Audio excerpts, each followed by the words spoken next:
حضرت سلمان فارسی گورنر تھے، کھانا کھا رہے تھے، دسترخوان بچھا تھا، رسول پاک صلی اللہ علیہ وسلم کا فرمان ہے روٹی کا لقمہ دسترخوان پہ گرے اٹھا کے کھا لو، اللہ تمہاری بخشش فرما دے گا۔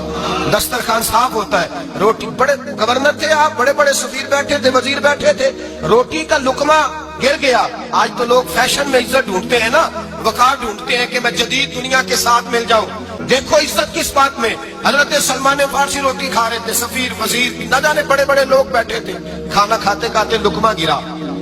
دسترخوان پہ، حضرت سلمان فارسی نے سمیٹا، منہ میں رکھا، پھر انگلی مار کے دسترخوان صاف کیا۔ ایک صحابی کان میں کہنے لگے سلمان کیا کر رہے ہو،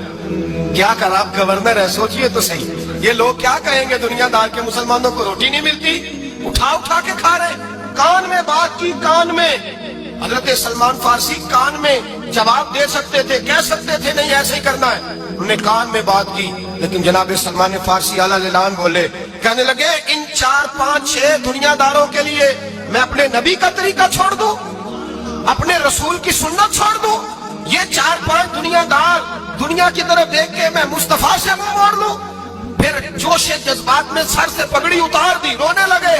آپ فرمانے لگے میں مدینے کے بازاروں میں کھجوریں اتارتا تھا، نوکریاں کرتا تھا، یہ جو میرے سر پر عزت کے بال ہیں یہ محمد عربی کے اگائے ہوئے ہیں۔